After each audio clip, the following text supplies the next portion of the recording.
4, 3, 2, 1, take it. Alright. Coming out to cam 2, mic 2 full sound in about 45 seconds. Election 2020. All eyes are on Arizona today. Who will win the battleground state? We'll take you to the polls as voters make their voices heard. 30 seconds, coming out to cam 2, mic 2 full sound. Phoenix to Tucson, our crews are spread out and standing by to show you how the voting process is playing out so far. And later this half hour, the Native American vote. We'll break down how the many struggles they face throughout history could influence how they cast their ballots today. Cronkite News starts now. Ready, cam 2, mic 2 full sound. Good evening and welcome to Cronkite News on Arizona PBS. I'm Megan Marples. And I'm Spencer Hardenberg. Thank you for joining us. Take it, Q. After months of primaries and campaigning and with the backdrop of a global pandemic, the first results of the 2020 presidential election are now just hours away. We have the latest on this historic election day. Take it. President Trump spent the final hours of his re-election bid making 2 stops in Michigan, the finale of a frantic battleground sprint. Michigan is part of the Democratic blue wall that President breached in 2016. And take it. Very much Grand Rapids, you know, this is... Ready to cue them? They're waging war on our police, you know that. The police would... We have a lot of police here tonight, I recognize it. Polls indicate the president will have a tougher time holding off former Vice President Joe Biden in several Rust Belt states. The Biden campaign were trying to swing Pennsylvania blue with stops yesterday, hoping to overcome Trump's strong base in rural areas. And take it. Everybody knows. Ready to cue, mic 2 open. Ready, cam 1, mic 1 full, beta on the band left. Meanwhile, Democrats are hoping to flip formerly reliable Republican strongholds like Georgia, Texas, and Arizona away from Trump's column tonight. Take it, roll beta. Cronkite News reporters traveled all around the state today talking to voters. We asked about their experience at the polls, as well as why they felt it was important to make their voice heard. Tonight, we start with Maricopa County, where Taylor Tasley-Oatley joins us with the wrap-up. Taylor? Take it. Maricopa County headed to the polls early this morning to make sure their voices are heard in the election. And take it. The polls opened before the sun was up, and people were lined up, ready to cast their ballot. This is a look at the line at Mesa Community College at Red Mountain. It is stretched down the street in the dark. Despite voting in every election he could, 76-year-old garage door worker David Osler never has seen a line this long. He says he was honored to see the hundreds in line to make their voices heard in such a critical time. I see the values of America, what it stands for, and sometimes they're being lost, and we have to stand up for what we feel is the rights of America, and the rights of freedom, and the rights of choice, and the rights of honor, the rights of respect. Osler wasn't at all worried about voting in person, despite the increase in COVID-19 cases across the country. Leslie Serrano was a little concerned. She brought 2 masks to the Glendale Community College polling location for extra protection. She says it was important for her to vote in person. I used to be a Democrat, no more. I need to know our country is going to stay the United States. 3 CGs left in package. At ASU's Tempe campus, some people were in line when the poll opened, but were able to quickly move through. Independent voter Derek Moon recently moved to Arizona and says he doesn't vote along party lines. It was just kind of a gut feeling where it was trying to go with who I thought would be the best. Kimmy Garado from Chandler also voted at ASU. She explains why she was determined to vote in this election. I think this time is just important because I know it's so polarized, and I definitely want to see some changes happen. In Scottsdale, the lines wrapped through the Old Town Street. Allison Denise says she wanted to vote in person because she was concerned about the safety of mail-in ballots and likes to see everyone exercising their right to vote. My husband did actually do the mail-in and he dropped it off. And the Ready, cam 3 with CG2, mic 3 full sound. To do the mail-in, but I really like this aspect personally. Take it. Throughout the day, most polling places Alpha on the bam right, cam 2, mic 2 full sound. Lines. In the broadcast center, Taylor Tassarelli, Cronkite News. Take it, roll Alpha. Millions of mail-in ballots are in the process of being counted here in Maricopa County. Faith Abercrombie joins us from the county's tabulation center with a look at how the process is going. Faith? At it.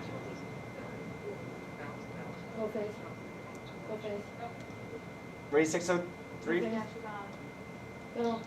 Right now, I'm inside the Maricopa County Election Ready, Department. Charlie in the bam right, cam 2, mic 2 full sound. Tabulation machines are counting and reviewing votes. ballots from polling sites are being tabulated there, then transported here in these boxes right behind me. The adjudication workers are reviewing any smudges or eligible write-ins or overvoting. Right now, we're waiting until about 8 p.m. hits where those early ballot results will start to flow in. So far, the county has reported about 1.7 million verified signatures. The election department is sending voters emails and giving them phone calls to verify those unmatched signatures. In Phoenix, Faith Abercrombie, Cronkite News. Take a roll, Charlie. Thank you, Faith. And now we turn to Arizona's second most populated city, Tucson. We've got crews in Pima County to see how the election process is working there. And we start with Caroline Lynch, who checked in with voters in the Old Pueblo. And take it. Yes, I have been in Tucson all morning, going to different polling places. Right now, we are currently at the Pascayaki Wellness Center right down in South Tucson. As you can see here, it's pretty lively. There's some voters going back and forth. 3 CGs left in package, coming out debate in the band left, Cam 1, Mike 1 full just sound. to get voters excited for election. The Pascayaki tribe in South Tucson has had a hard time getting their vote counted. I know that the tribe went to court to try to establish our early voting sites, which was taken away. The tribe only had 2 options: mail your vote in or come here today to vote. Although it has been difficult, the people here seem excited to get their vote in and see hope for their future. Just as being a minority and being out in town and being scared. Worried for my kids, like, you know, they look like a stereotype Native American, dark skin, and being 1 minute left in the package, got 2 CGs left. Just because of our skin color. So I think that's something that I've seen and something that needs to change. Ready to add 3 However, CG? some of the polls near downtown Tucson were almost empty and there were no lines at all. I don't know where the voting station is, so I came here like with my location. Lose it? Give them an idea, and like I said, it's maybe about 5 minutes at most. Although this may be mainly because of COVID-19, polling marshals say they are doing everything they can to make voters safe, which includes letting people even vote in their car. Those we talked to emphasize how important it is to be voting in the election this year. Election this year is really important to all American citizens, anyone who wants a voice. Democrat, Lose it. Coming out debate in the band left, Cam 1, Mike 1 full sound. Most polling places have been pretty slow throughout the day. 10 seconds left in this package. Do expect their areas to get busier as time goes on election day. In Tucson, Caroline Lynch, Cronkite News. Take it, Roberta. Pima County is also counting those mail-in ballots. Full sound with CG. Alex Gall joined us now to explain how things are working there. Alex? Take it. Right behind me is the Pima County Elections Department. And ready up full sound, right behind me, it's going pretty slow at the moment. That's because Pima County is actually way ahead of the in terms of counting their mail-in and absentee ballots. The county reporter here in the county tells us that already 400,000 ballots have been counted as of this morning. And take it. A good caveat about the state of Arizona. I don't want to do it. We've been doing early voting by mail for over 2 decades. It's not something new to us. It's not something new to the citizens of the state. So they're comfortable with the means. But we as reporters are also comfortable with the operations. We have the rules in place. We have the technology. You know, we're ready. Take it. The county expects to start tabulating their in-person election day ballots later on this evening once polls close here in Pima County. We're in Tucson. Alex Gall, Cronkite News. Take it, Roberta. Thanks, Alex. We also traveled north to Flagstaff, where the low this morning was in the 30s, and there was even a slight drizzle, but that didn't deter voters. Take it, roll, Charlie. The Flagstaff Mall polling location opened with people already waiting in line. However, by 10 a.m., the rush had passed, and voters were quickly able to cast their ballots. So you kind of expected like long lines, a big wait, but and lose it. I was in and out there. You didn't option shots. Ready, Mike, one Eric Schreiber had to register to vote in his hometown due to the pandemic, and he chose to vote in person today because he enjoys the excitement of on-site participation. For Horizon. Scroll. Prompter. And now, as we know, 4 years ago, it was predicted to be a landslide for Democratic candidate Hillary Clinton. And of course, that was not the case. Now, Tyler Mannion looks at what changes from 4 years ago we might see and how they may affect this election. Go ahead, Tyler. Take it. Hey guys, I'm over here at the 2016 map from the election. You're going to see a lot of different things. First, I want to point out you see a lot of red. Here's the thing though, Donald Trump only won 13 of the 100 most populated counties in America, and it still didn't matter. He still got the 306 electoral college votes. We're looking for 270. That's the magic number. Let me show you guys what the most important thing that happened is 2 2016, So this is coming the out most to Charlie important Vio, to my happen. 2 full The sound, and blue then we'll wall, be going into Wisconsin, teases. Michigan, Pennsylvania. You notice it's not blue, it's actually red. President Donald Trump split all of that, flipped it to red by just under 1% in all of those. Pennsylvania by 44,000 votes. Great Charlie Vio, my Michigan 2 by full sound. 0.2%. This was let's make this one incredibly too. close back in 2016, and he's going to be trying to hold on to that this year. Let me show you what happens if that doesn't happen. If Joe Biden flips it back blue, Wisconsin, as we said, goes blue, looking for 270. Pennsylvania, all three of those go blue. That in and of itself puts Joe Biden at 278, puts him in the White House instead of Donald Trump. Donald Trump, his path back to the White House to stay there is very slim. It's narrow. The margin for error is very small. Pennsylvania is going to be incredibly important. Then there's all these states, North Carolina, Georgia, Florida, Texas, Arizona. These are all incredibly important. He has to defend all of these just like he did in 2016 to stay in the White House for the next 4 years. Joe Biden, this is the easiest path. But if he gets any of those other ones, you can see him in the White House as well. Guys? And Fade? Great stuff, Tyler. Now you can count on Arizona PBS for your election night coverage. PBS NewsHour national coverage starts at 6 p.m. on PBS 8.1. After that, stay tuned for Arizona Horizon's local election coverage from 10 to 11 on 8.3. And then you can watch your Cronkite News election coverage from 7 to 8. And then Indian Country Today will provide coverage until 10 p.m. Full music half, take it. Coming up next on Beta VO, Cronkite bringing News, Digicart could poll. COVID storm be heading for Arizona? No CG. And if so, what could that mean for you? And take it, bring up the Digicart. And ready to roll, red. And take it. Kill the Digicart. Nice. Good job, guys. Good job, guys. Great job, Okay. Alright, coming out to Cam 1 with CG2, mic 1 full sound. The weather around Phoenix is just beautiful today. Let's take a look at the weather around the valley. Thank you for joining us for the special edition of Cronkite News. Here are the top stories that we're tracking today at noon. We got 39 seconds left in the break. What's up? Some of the best players for our program. Beautiful job, Tyler. Coming out to Cam 1 with CG2, mic 1 full sound. For the talking. Kill mics, kill the mics, kill the mics. We conduct our education system. You can never know whether it's going to be a success. One just has to risk. Ready, Cam 1 with CG2, mic 1 full sound. You and the work and the place. It's a very particular relationship.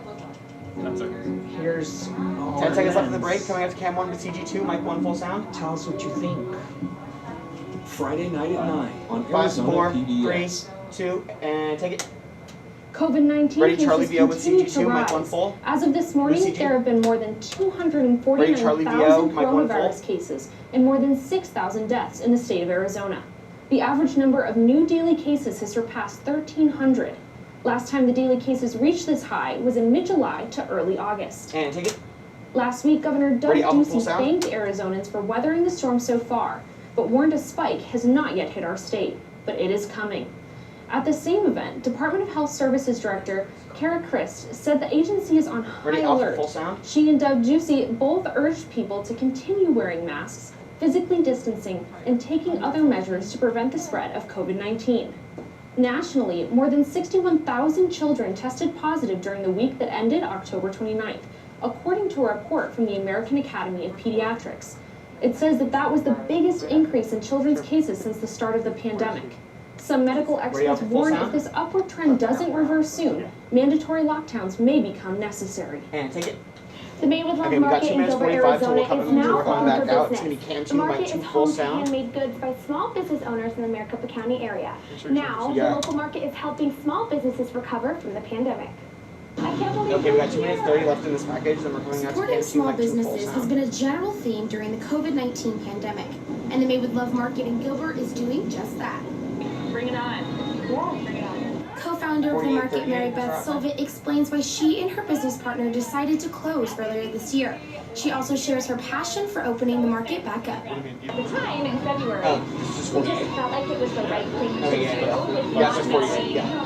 What this was, not knowing, the effects on children, on the community as a whole. And so we made a very early decision to postpone our events.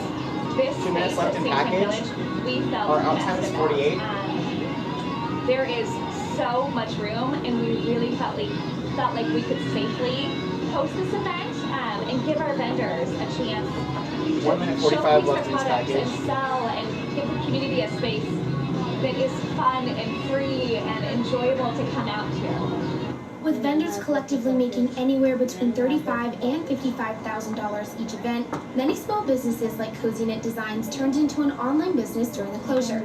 Owner Amanda Archinick has more about her company. I am happy because I was able to offer people kits for online so they can learn online while they're at home during quarantine. So that was super nice. That kept me afloat.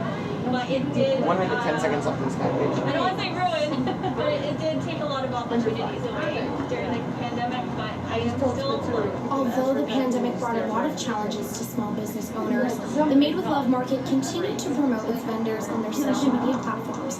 Owner of Modern Roots Kids Company, Jill Mancuso, shares how she's staying optimistic for the remainder of the year. Now that the seasons are ramping up again, I think vendors and customers are ready to kind of get back into the swing of things. 40 seconds. The pandemic, one good thing that came from it is it gave people more of an appreciation for small business and wanting to support 30 seconds left in this package. community, which is what this market does. The Made with Love Market plans on remaining open for the rest of the 2020 calendar year and is in the works of planning a Black Friday event for people to continue to shop local, as well as staying safe during this holiday season. Okay, it's ending quick. The Made with Love Market is open every Saturday from 8 a.m. to noon and is located at Santan Village. For more information on the market and the vendors and how you can support, check out their Instagram and Facebook. In the studio, Milan Andrade, Cronkite News. And take it. Finally tonight, scientists say a huge asteroid floating around our solar system could be worth more than the collective economies of our entire planet. Take it. That's right, I know what you're thinking. Really, it's a rock, but actually scientists think asteroid 16 Psyche is a collection of mostly metals, mostly iron and nickel, and the sheer size of it, about the size of Massachusetts, that's led them to hypothesize it is worth, wait for it, $10 quintillion. Yes, that is a real number. And scientists think that Psyche could have been the core of what was once a planet, and they plan to set up an unmanned probe to study its composition before anyone on Earth gets any money-making ideas. And take it. Now that is it for Charlie BO, Mike tonight. Thank you for joining us. And take it. For top Arizona stories anytime, go to CronkiteNews.easypbs.org. And take it. Native Americans have faced many struggles throughout American history. We're going to be there for about 30 struggles seconds. influence the way they vote today? We break it down coming up next. And fade. We're going to be here for about 30 seconds. Our time is 3:48.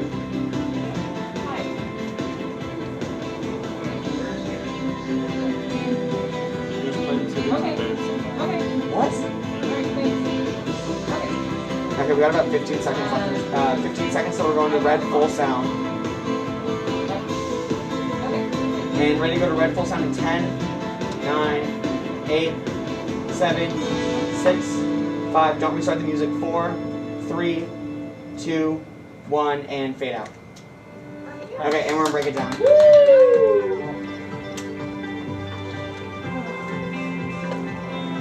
It was playing the old clip and the new at the same time. I've never seen that. Because it was just the end of that one clip, like it was frozen. Yeah, Thank you so much for joining us. That was Let's so break weird. it down on Native Americans and their participation in this election. Start us off. In your opinion, why is it important for Native Americans to vote in this election? Aaliyah, thank you for having me on here. I think it's important for Native people to participate in this election because there are a lot of things that are being challenged that are a continuation of things that we hold near and dear to us as Native people, which I would say land and the protection of land, as well as the safety of our community members, the health and the safety of our community members. And so, as people that hold very strong values for family and our connection to land and life itself, I think that when we look at the conversation of who's representing us in government and in positions of public service, we have to make sure that we need to have people that understand I'm just turning off the camera. life ways and indigenous teachings that